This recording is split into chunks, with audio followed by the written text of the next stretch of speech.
তো ঈমান মজবুত রাখার এক নম্বর আমল হচ্ছে 5 ওয়াক্ত নামাজ যথাসময়ে জামাতের সহিত আদায় করা। এক নম্বর আমল 5 ওয়াক্ত নামাজ যথাসময়ে আদায় করা, যথাযথভাবে জামাতের সহিত আদায় করা। এখন আমরা যারা নামাজ পড়ি, আমাদেরকে নামাজের গুরুত্ব দিতে হবে। নামাজের আদব কায়দা মাফিক আমাদেরকে নামাজ আদায় করতে হবে। নামাজের ভিতরে তাআদিলে আরকান, নামাজের আরকান আহকাম 13 ফরজ এবং নামাজের ভিতরে ওয়াজিব 14টি, এগুলা পরিপূর্ণভাবে আদায় করেই আমাদেরকে নামাজ আদায় করতে হবে।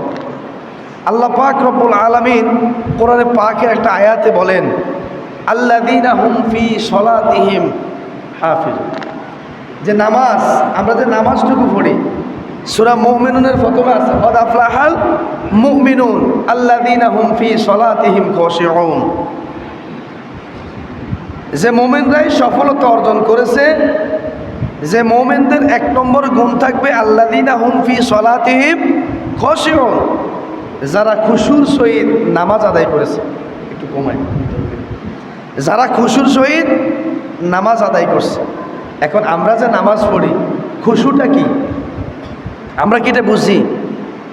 যে এখানে যে আয়াত আল্লাযীনা হুম ফি সলাতিহিম খাশিউন, এখানে খাশিউন শব্দের যে ছোট্ট একটা ধাতু খুশু, খুশু শব্দের অর্থ হচ্ছে বিনয়, খুশু শব্দের অর্থ হচ্ছে নম্রতা, খুশু শব্দের অর্থ হচ্ছে ভদ্রতা, খুশু শব্দের অর্থ হচ্ছে বিনয় অবলম্বন করা, খুশু শব্দের অর্থ হচ্ছে নত হওয়া, খুশু শব্দের অর্থ হচ্ছে ছোট হওয়া, খুশু শব্দের অর্থ হচ্ছে খাটো হওয়া। অনেকগুলো অর্থ আছে, আরও অনেকগুলো অর্থ আছে। এ নত হব, এ ভদ্র হব, বিনয় অবলম্বন করব, সবগুলো কার কাছে, কার সামনে হতে হবে? আল্লাহর সামনে হতে হবে। এই জন্য আল্লাহ বলছেন আল্লাযীনা হুম ফি সলাতিহিম খাশিউন, যারা নামাজে বিনয়াবত হয়, বিনয় অবলম্বন করে। যদি মানুষের ভিতরে নামাজে দাঁড়ানোর পরে বিনয় অবলম্বন না করে, তাহলে তার নামাজের ক্ষতি হবে। এখন আমরা নামাজে দাঁড়াবো, আল্লাহু আকবার বলে আমরা কি নামাজে দাঁড়াবো, তাহলে আমরা কার সামনে দাঁড়াইলাম? রবের সামনে। তাহলে এই রবের সামনে দাঁড়াতে হলে আমাদেরকে কিভাবে দাঁড়াতে হবে?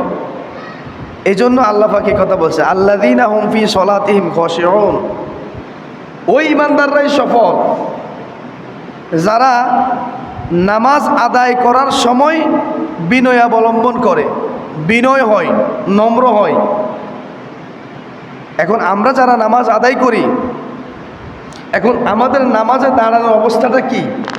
আমরা কি বিনয় অবলম্বন করি, নম্র ভদ্র চিত্তে আমরা কি নামাজ আদায় করি কিনা? আমরা নামাজ পড়বো, নামাজের ভিতরে আমাদের মজা আছে কিনা? আমরা যে নামাজ পড়বো, নামাজের ভিতরে আমরা মনোযোগী আছি কিনা?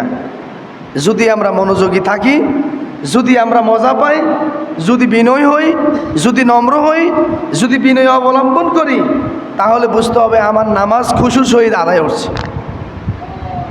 যদি খুশুর সহিত নামাজ আদায় না হয়, তাহলে এই নামাজ আপনাকে কোনো কাজ, কোনো আমল দেবে না। আল্লাহ রাসূল একটা হাদিসের মধ্যে বলেছেন কাম মিন কায়মিন লাইসা লাহু মিন কিয়ামিহি ইল্লা মিন ইয়াসফামা, যে এমন কিছু কিয়ামুল লাইলকারী আছে যারা শুধু দাঁড়িয়ে থেকে কষ্ট পাবে, বিনিময়ে তারা কোনো সওয়াব পাবে না। এখন আমরা কি সে নামাজি হব, নাকি আমরা আল্লাহর কাছে আল্লাহর সন্তুষ্টি অর্জন করব? সেই নামাজি হব। কোন নামাজি হব? আল্লাহর সন্তুষ্টি অর্জনকারী হব। যদি আমরা আল্লাহর সন্তুষ্টিকারী নামাজি হতে চাই, তাহলে সে নামাজের ভিতরে খুশু, মজা থাকতে হবে, বিনয় হতে হবে, নম্র হতে হবে। কারণ ইমাম সাহেব নামাজ পড়াবে, আপনি মুক্তাদি হিসেবে আল্লাহু আকবার বলে নিয়ত বাঁধলেন। এখন বাঁধার পরে আপনি কার সামনে দাঁড়াইলেন? 500 মুসল্লি থাকবে, 1000 মুসল্লি থাকবে, 5000 মুসল্লি থাকবে, সবাই কার সামনে দাঁড়াতে হবে?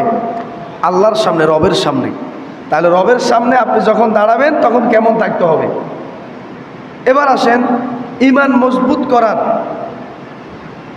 2 নম্বর কারণ, প্রতিদিন কোরআন তেলাওয়াত করা।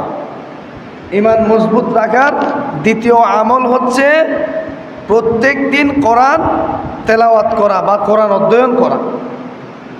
আল্লাহ রাব্বুল আলামিন একটা আয়াতের মধ্যে স্পষ্টভাবে জানিয়ে দেন, ইন্নামাল মুমিনুনা আল্লাযীনা ইযা যুকিরাল্লাহু ওয়াজিলাত কুলুবুহুম ওয়া ইযা তুলিয়াত আলাইহিম আয়াতুহু যাদাতুহুম ঈমানা ওয়া আলা রাব্বিহিম ইয়াতাওয়াক্কালুন। আল্লাহ পাক সূরাতুল আনফালের 2 নম্বর আয়াতের মধ্যে স্পষ্টভাবে জানিয়ে দেন, নিঃসন্দেহে প্রকৃত ঈমানদার হচ্ছে ওই ব্যক্তি যখন তার সামনে আমি রবের নাম উচ্চারণ করা হবে তখন তার হৃদয়ের মধ্যে আমি আল্লাহর ভয়ে কম্পন সৃষ্টি হয়ে যাবে। وَإِذَا تُلِيَتْ عَلَيْهِمْ آيَاتُهُ زَادَتْهُمْ ঈমানা। আর যখন ওই অবস্থায় তার সামনে আমার কোরআনে মাজিদ থেকে তেলাওয়াত করা হবে তখন ওই অবস্থায় তার ঈমানটা বেড়ে যাবে। সুবহানাল্লাহ। কি বলেছেন? যাদাতহুম ঈমানা, তার ঈমানটা বেড়ে যাবে। তাই আমাদের আলোচনাও তো এটা যে ঈমান বেড়ে যাওয়ার আমল, ঈমান মজবুত হওয়ার আমল। তাহলে আপনি যত বেশি কোরআন তেলাওয়াত করবেন, আপনি যত বেশি কোরআন অধ্যয়ন করবেন, আপনি যত বেশি কোরআন শুনবেন তত বেশি আপনার ঈমান মজবুত হবে। এই কথা কে বলছেন? আল্লাহ বলছেন। তাহলে আমরা যারা কোরআন পড়তে জানি আমাদের অবশ্যই উচিত প্রত্যেক দিন আমাদের 24 ঘন্টা রুটিনের ভিতরে কোনো একটা সময় রাখা, যে সময়টুকু আমি কোরআন তেলাওয়াত করব, যে সময়টুকুতে আমার মালিকের দেওয়া যে ঐশী বাণী, ঐশী গ্রন্থ, এই কোরআনটা আমি তেলাওয়াত করব।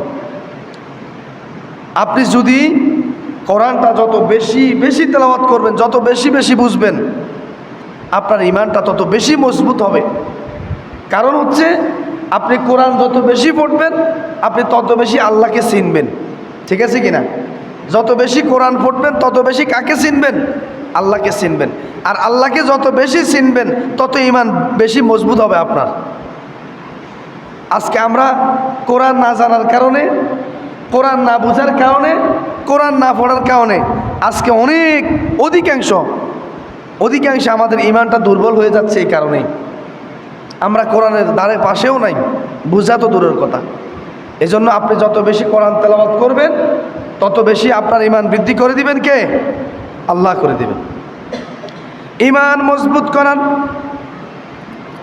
3 নম্বর আমল বেশি বেশি জিকির ও ইস্তিগফার করা। এখন আমরা দৈনিক যে ইস্তিগফার করব, তাওবা করব, জিকির করব, এখন আমরা আমাদের দুনিয়াবী ব্যস্ততার কারণে আমরা জিকির করতে পারি না, ইস্তিগফার করতে পারি না। অথচ রাসূল সাল্লাল্লাহু আলাইহি ওয়াসাল্লাম জান্নাতি হওয়া সত্ত্বেও তিনি দৈনিক 100 বার ইস্তিগফার করতেন, আল্লাহর কাছে ক্ষমা চাইতেন আল্লাহর কাছে। কিন্তু আমরা যে আমলটুকু করি জান্নাতে যাওয়ার কোনো সুযোগ নাই, এরপরেও আমরা আল্লাহর কাছে ইস্তিগফার করতে পারি না, মাপ চাইতে পারি না।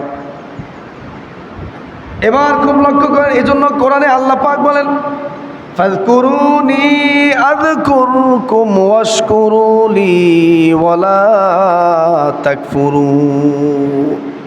ও বান্দা, তোমরা আমাকে স্মরণ করো, ফাযকুরুনি আযকুরকুম, তোমরা আমাকে স্মরণ করো, আমিও তোমাদেরকে স্মরণ করব। যদি আমরা আল্লাহকে ডাকি, আল্লাহ বলতেছেন আমি তোমাদের ডাকে সাড়া দেব। ফাযকুরুনি আযকুরকুম ওয়াশকুরুলি ওয়ালা তাকফুরুন, তোমরা আমি আল্লাহর নেয়ামতের কৃতজ্ঞতা প্রকাশ করো। ওয়ালা তাশকুরুন, আর তোমরা অকৃতজ্ঞদের অন্তর্ভুক্ত হও না। কার কথা? আল্লাহ বলেছেন ফাযকুরুনি আযকুরকুম, অতঃপর তোমরা আমাকে ডাকো, আমিও তোমাদের ডাকে সাড়া দেব। ওয়াশকুরুলি, তোমরা আমার নেয়ামতের শুকরিয়া আদায় করো, কৃতজ্ঞতা প্রকাশ করো। ওয়ালা তাশকুরু, তোমরা নাশুকরিয়া বান্দাদের অন্তর্ভুক্ত হইও না। অন্য আয়াতে আল্লাহ পাক বলেন, وَإِذَا سَأَلَكَ عِبَادِي عَنِّي فَإِنِّي قَرِيبٌ أُجِيبُ دَعْوَةَ الدَّاعِ إِذَا دَعَانِ فَلْيَسْتَجِيبُوا لِي وَلْيُؤْمِنُوا بِي لَعَلَّهُمْ يَرْشُدُونَ। আল্লাহ পাক সূরাতুল বাকারার 186 নম্বর আয়াতের মধ্যে বলেন, ওয়াইদা সাআলাকা ইবাদি আন্নী ফাইন্নী করিব। ও নবী, আমার বান্দারা যদি আপনাকে প্রশ্ন করে আমাদের রব কোথায় অথবা আমাদের রব কোন জায়গায় আছে, আপনি তাদেরকে বলেন আন্নী ফাইন্নী করিব, আমি তাদের অত্যন্ত কাছাকাছি আমি রব আছি। সুবহানাল্লাহ। আল্লাহ পাক রাসূলকে বলেন, রাসূল, আপনাকে যদি আমার কোনো বান্দা প্রশ্ন করে যে আমাদের রব কোথায়, আপনি তাদেরকে বলে দিন আমাদের রব আমাদের একেবারে নিকটতম আছে। করিব, করিব মানে একেবারে নিকট, একেবারে নিকট। আল্লাহ পাক করিব শব্দটা ওই জায়গায় ব্যবহার করেন যেখানে একেবারেই নিকটে, একেবারে নিকটে। কতটুকু নিকটে? কতটুকু নিকটে আমাদের? ঠিক একেবারে আমাদের এই জায়গায় আমাদের রব আছে। ওই যে শাহরগ বলে যে মাথা থেকে শাহরগ যতটুকু দূরত্ব নয়, তার চাইতে আরো নিকটে একজন বান্দার কাছাকাছি আল্লাহ পাক থাকেন। সুবহানাল্লাহ। এরপরে আল্লাহ পাক বলেন, উজিবু দাওয়াতাদ দাঈ ইযা দাআন, যদি আমার বান্দারা আমাকে ডাক দেয়, ইযা দাআন, তখন আমি আল্লাহ তাদের ডাকে সাড়া দিই। ফালইস্তাজিবু লি ওয়ালিউমিনু বি, এজন্য আমার প্রত্যেক বান্দার উচিত সব সময় আমি রবকে ডাকা। কার কথা? আল্লাহ বলতেছেন, এই জন্য আমার বান্দাদের উচিত সব সময় আমি রবকে ডাকা। কারণ আমরা যে সময়ে ডাকবো রব আমাদের ডাকে সাড়া দিবেন না। যত রাতের গভীরে ডাকেন না কেন, তাহাজ্জুদ সালাত আদায়ের মাধ্যমে, নফল ইবাদতের মাধ্যমে আপনি রাতের গভীরে উঠেও যদি আপনার রবকে ডাকেন, রব কি সেই ডাকে সাড়া দেবে না কি দেবে না? আল্লাহ বলছে, ওয়ালা নাওম, আমি তো ঘুমন্ত নয়, আমি জাগ্রত, সদা সর্বদা আমি জাগ্রত। পৃথিবীর সব কিছু ঘুমিয়ে যাবে কিন্তু আমি রব ঘুমাবো না, আমার কোনো ঘুম নাই।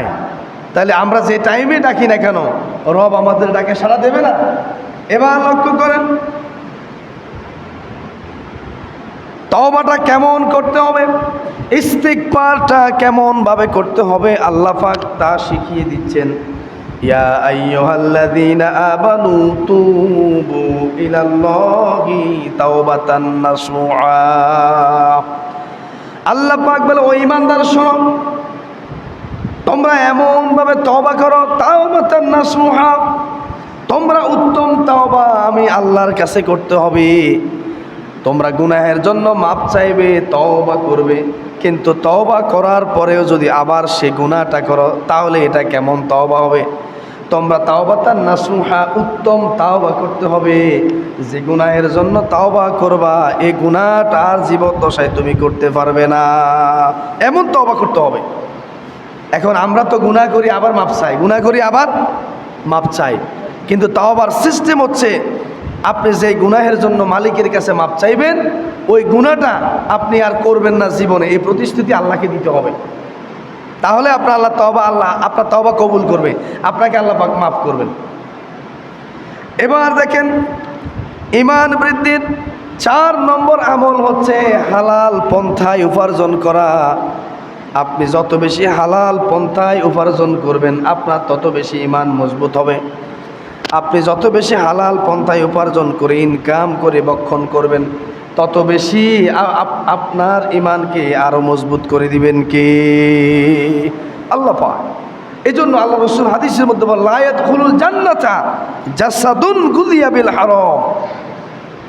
হারাম বক্ষণকারী কোন শরীর, কোন দেহ জান্নাতে প্রবেশ করবে এখন আপনার দেহের ভিতরে যদি হারাম ঢুকান, তাহলে আপনার এই দেহ, আপনি যদি পাঁচওয়াল নামাজিও হন, আপনার দেহের ভিতরে যদি হারামটা ঢুকে যায়, তাহলে আপনার সেই ইবাদত আল্লাহর দরবারে কবুল হবে না। কারণ ইবাদত কবুল হওয়ার শর্তগুলোর মধ্যে অন্যতম একটা শর্ত হচ্ছে হালাল পন্থায় ইনকাম করা, হালাল পন্থায় রুজি রোজগার করা। আপনি আপনার দেহের ভিতরে যদি হারাম মাল ঢুকান, হারাম সম্পদ ঢুকান, তাহলে আপনার ইবাদত কাজে আসবে না। আপনি দেখবেন হারাম যারা খায় তাদের চেহারা আকৃতি ভিন্ন রকম হয়ে যায়। হারাম যারা খাবে তাদের জবান দিয়ে ভালো কথা বের হবে না, খারাপ কথা বের হবে। যারা হারাম খাবে তাদের মুখ দিয়ে সত্য কথা বের হবে না। এটা হচ্ছে আল্লাহর পক্ষ থেকে। কারণ যে দেহের ভিতরে হারাম ঢুকবে সেই মুখ দিয়ে, সেই জবান দিয়ে কখনো সত্য কথা আপনি আশা করতে পারবেন না। এই জন্য আপনি হালাল পন্থায় উপার্জন যারা করবে, ওই হালাল পন্থায় উপার্জন রিজিক যারা ভক্ষণ করবে, তাদের ইমানটাকে আল্লাহ পাক মজবুত করে দিবেন। এই জন্য আমরা যারা আছি, আমরা সর্বাবস্থায় হালাল পন্থাও অর্থ উপার্জন করার চেষ্টা করতে হবে। নচেত আল্লাহর কাছে আমরা দরা খাবো। দরা তো খাবোই, দুনিয়াতে যত ইবাদত আমল করব কোনোটাই আল্লাহ দরবারে কবুল হবে না। ইমান মজবুত রাখার 5 নম্বর কারণ হচ্ছে আল্লাহর উপর পূর্ণ ভরসা রাখা। আল্লাহর উপর পূর্ণ ভরসা রাখা। আপনি কিছু ভরসা আল্লাহর উপরে রাখবেন, কিছু ভরসা নেতার উপরে রাখবেন, কিছু ভরসা সমাজের মানুষের উপর রাখবেন, কিছু ভরসা মা বাবাদের উপর রাখবেন না। আপনার পূর্ণ ভরসা, পূর্ণ আস্থা থাকতে হবে কার উপরে? আল্লাহর উপর। আপনি ডাইরেক্ট বলতে হবে সুস্থতা অসুস্থতা যা কিছু আছে সব আল্লাহর পক্ষ থেকে। কার পক্ষ থেকে? সচ্ছলতা অসচ্ছলতা সবটাই কার পক্ষ থেকে? আল্লাহর পক্ষ থেকে। আপনি যদি অসুস্থ না হন, আপনি তো সুস্থতাকে গুরুত্ব দেবেন না। আপনি সারা জীবন যদি সুস্থই থাকেন, আপনি তো বুঝবেন না যে অসুস্থতা কী জিনিস, এটা আপনি অনুভবও করতে পারবেন না। আপনি যখন অসুস্থ হবেন তাহলে বুঝবেন যে আসলে সুস্থতা কত বড় নেয়ামত ছিল, সুস্থতা কত বড় নেয়ামত ছিল।